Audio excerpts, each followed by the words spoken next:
సంగారెడ్డి పట్టణ కేంద్రంలోని MLA camp కార్యాలయంలో ఎమ్మెల్యేలు చింతా ప్రభాకర్, మాణిక్రావు, మాజీ ఎమ్మెల్యేలు క్రాంతి కిరణ్, భూపాల్ రెడ్డిలు మీడియా సమావేశం నిర్వహించారు. ప్రభుత్వాన్ని ప్రశ్నించి ప్రభుత్వ వైఫల్యాలను ఎత్తి చూపిస్తున్నాడనే కక్షతోనే మాజీ మంత్రి హరీష్ రావుపై అక్రమ కేసులు పెట్టడం సరికాదని అన్నారు. ప్రభుత్వ తీరుని తీవ్రంగా వ్యతిరేకిస్తున్నామని అన్నారు.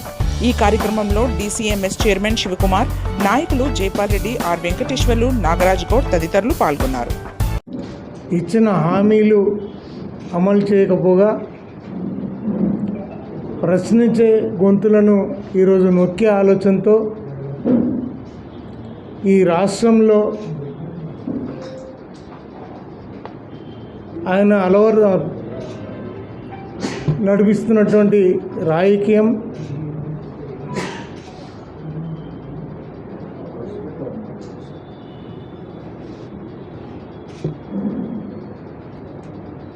ఫ్రాక్షనిస్ట్లాగా వ్యవహరిస్తుంది. మరి నిన్న హరీష్ రావు గారి పేరు మీద కేసు ఏదైతే పెట్టి ఉన్నారో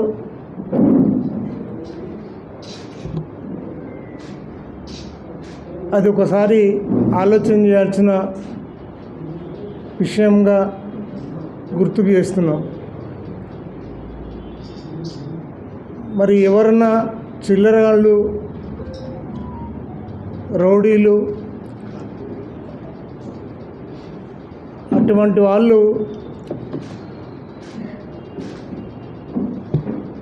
పిటిషన్ ఇస్తే తక్షణమే ఎఫ్ఐఆర్ చేయటం అనేది ఆనవాయితీ అయింది. ఈరోజు రుణమాఫీ విషయంలో హరీష్ రావు గారు సీరియస్గా పట్టుబట్టడంతో ఈరోజు ఆ కొద్దిన్న చేస్తున్నారు. ఆ కక్షతో హరీష్ రావు గారి మీద కోపం పెంచుకొని ఎక్కడ దొరుకుతారా, ఎవరు కంప్లైంట్ చేస్తారా అని ఆలోచన చేస్తూ ఈ విషయంలో మరి తొందరపడ్డ విషయం మనకు తెలుసు. మరి అదే కాకుండా ఈ రాష్ట్రంలో రాక్షస పాలన జరుగుతూ ఉంది.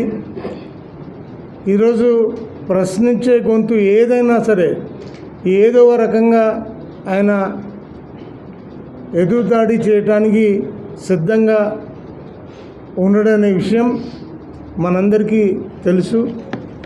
మరి ఏదేమైనా ఈరోజు కక్షతో హరీష్ రావు గారి మీద కేసులు ఏదైతే పెట్టిస్తున్నాడో, మరి ఎంత కక్ష ఉన్నా మరి ఈ రకమైన దాడులు మంచివి కావని తెలియజేస్తూ, ప్రజా కోర్టులో మాత్రం ఖచ్చితంగా నీకు ఖచ్చితంగా శిక్ష పడుతుంది. ఆ విషయంలో ఎటువంటి అనుమానం లేదు. ఈరోజు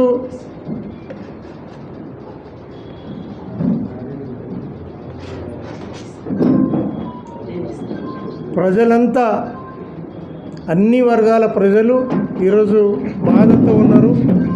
ఎట్టి పరిస్థితుల్లో నువ్వు ఇచ్చిన హామీలు నెరవేర్చకపోతే ఈరోజు ప్రజల పక్షాన మేము పోరాడతామనే విషయాన్ని ఈ సంఘంగా తెలియజేస్తూ, మరి పాల్గొన్నటువంటి మా పెద్దలు మాణిక్రావు గారు, అదే రకంగా నారాయణఖేడ్ ఎమ్మెల్యే భూపాల్ రెడ్డి గారు,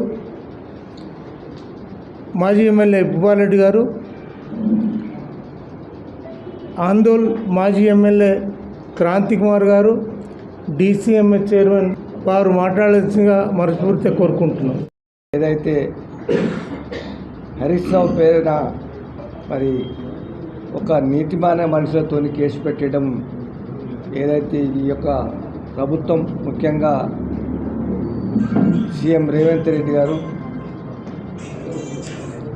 ఇది ఒక ప్రజాపాలన అని చెప్పుకుంటా ఉన్నాడు.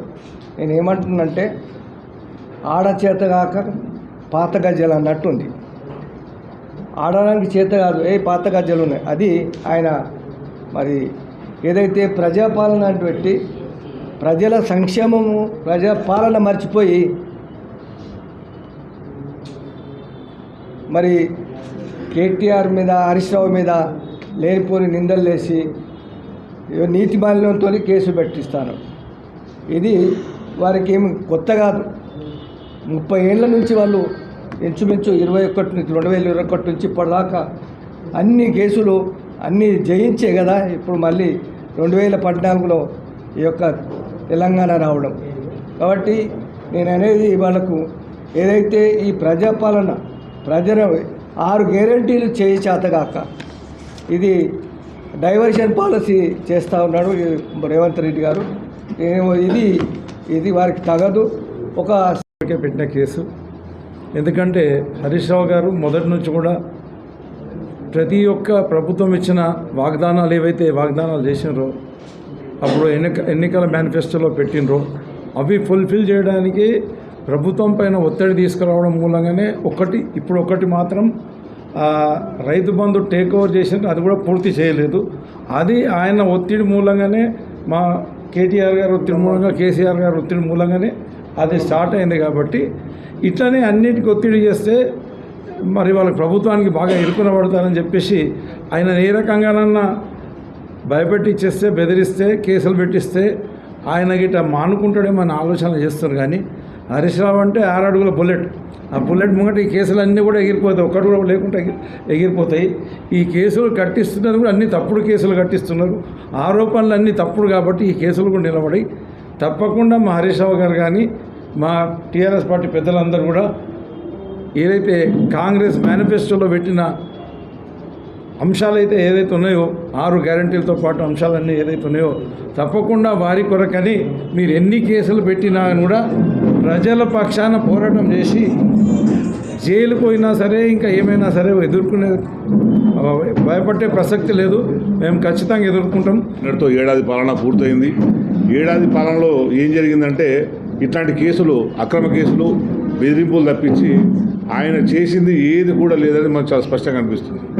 ఎవరైతే ఆయన ప్రభుత్వ తీరును వ్యతిరేకిస్తున్నారో, ఆయన ప్రభుత్వ వైఫల్యాలను రోజు రోజుకు ప్రజలకు వివరించే ప్రయత్నం చేస్తున్నారో, కేసీఆర్ అట్లాగే హరీష్ రావు గారు రోజు ఆయన చేస్తున్న పనితీరును, వాళ్ళ విధానాల్ని రోజుకు ప్రెస్ మీట్లు పెట్టి ప్రజలకు వివరిస్తున్నారు. అట్లాగే వివిధ నిరసన కార్యక్రమాలు తీసుకొస్తున్నారు. అవి సహించలేకనే ఇప్పుడు హరీష్ రావు గారి మీద అక్రమ కేసు బనాయించడం అనేది చాలా స్పష్టంగా మనకు అందరికీ అర్థమవుతుంది. Thanks for watching NV News. Please like, share, and don't forget to comment. Please subscribe our channel and press bell icon.